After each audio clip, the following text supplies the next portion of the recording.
Welcome to the Battle for Middle-earth tutorial. Here you will learn the basics of how to lead your forces into war. In the Battle for Middle-earth, it is your goal to defeat the forces of the enemy, capture their lands, and destroy their castles. You will command the armies of good and evil, conquer the lands of your enemy, and seal the fate of the One Ring. There are two main portions of the game: the living world and battle mode. The living world map will allow you to survey all of Middle-earth, and it is from here that you will make high-level strategic choices. You may left-click to zoom in. When zoomed in, you can decide which territory to conquer in order to collect bonuses for your army. To scroll through the map, push your cursor toward the edge of the screen to move in that direction. When choosing which territory to attack, left-click to select an active army. Then right-click on an enemy region to send your selected army to that location. When you attack an enemy region, you must fight that battle before continuing on. Active battles will be noted by blue arrows pointing to a gold battle marker. Left-click the battle marker to enter battle mode. The most critical portion of the game is battle mode. In battle mode, you will be tasked with creating castles or camps, collecting resources, and building an army in order to destroy your enemies. Your forces will consist of infantry, creatures, heroes, and structures. To scroll through the map, push your cursor toward the edge of the screen to move in that direction. To move your units, left-click on a soldier to select him. Keep on your guard! Soldiers move in battalions. Selecting a single soldier will select the entire battalion.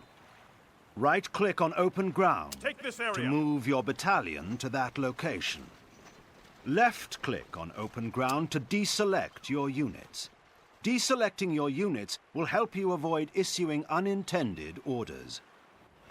Notice that your selection icon changes to an attack cursor when you have units selected and move your mouse over an enemy.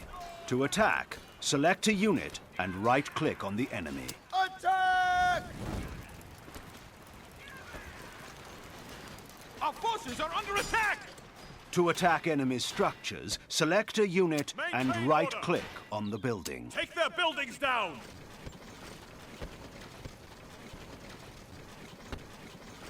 Attacking walls and gates works the same way. The only siege weapons, like trebuchets, may attack walls. Camps and castles are at the center of your war effort. When your last camp or castle is destroyed, so are you. So be sure to protect them at all costs. To build a camp or castle, send your forces to a site and left-click on it. Stand ready! Then left-click on the Build button to begin its construction. Once your camp or castle is built, you may begin to construct useful buildings like barracks or stables. To create these buildings, left-click on any circular plot in your castle, then left-click on the building you wish to construct. Gondor's new archery range is ready! Infantry, creatures, heroes, and structures cost resources. To get more resources, construct buildings that generate resources, like farms or slaughterhouses. The farm is ready! The amount of resources you possess is displayed at the bottom of the Palantir. To build more troops, select a building that generates troops, such as a barracks or an archery range. Left-click on a button to create the desired troop type. Your troops will emerge from the building once they are trained. Archers at the ready! Using buildings causes them to gain veterancy. Soldier battalion standing by! Higher veterancy buildings can often build new troop types or upgrades. We've improved the barracks! Command points represent the number of troops you're allowed to train. You cannot build more troops than you have command points. To get more command points, conquer important territories in Middle-earth. Your command point limit is displayed at the bottom of the Palantir along with your resources. The central building of your castle is the Citadel. If the Citadel is destroyed, you cannot build new buildings, and your damaged buildings will not be able to repair themselves. Left-click on the plot beneath the Citadel to rebuild it should it be destroyed. Gates can be opened or closed by selecting them and left-clicking on the Open or Close button.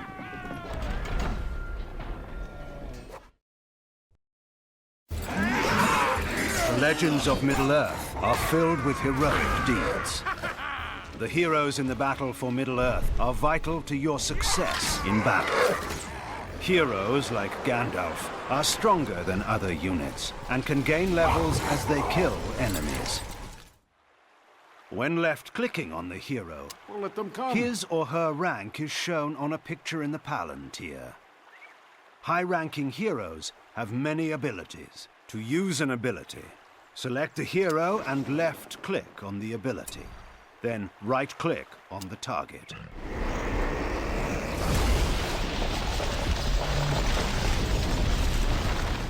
Some heroes have passive abilities that do not need to be clicked, such as Aragorn's leadership ability.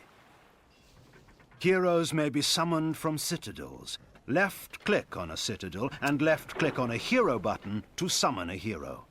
I will guide the strength of men. If a hero should fall in battle, he may be revived at your citadel. A wizard arrives precisely when he means to. As your units vanquish their foes, they will gain veterancy experience. Veteran units deal more damage, are more resistant to enemy attacks, and will heal themselves.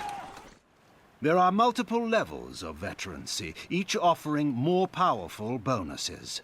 Veteran infantry units are indicated by accompanying banner carriers. Veteran creatures are indicated by improved armor or war paint. Veteran units will also stay with you throughout your campaign. They will retain their veterancy status and upgrades as you progress from mission to mission. Like units, your buildings may increase their veterancy.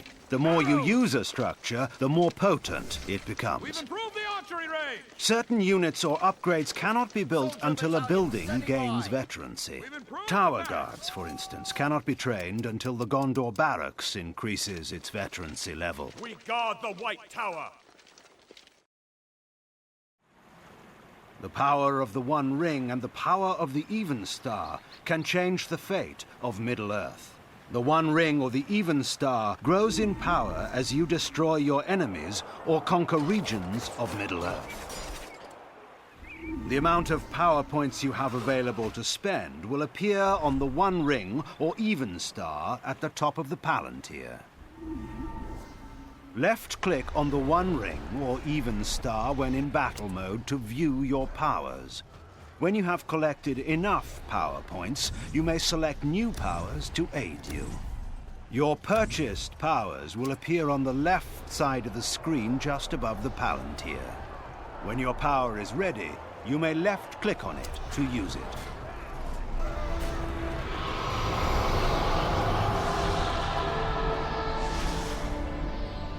Some powers, such as Gandalf the White, are passive and do not need to be clicked on again once they are purchased.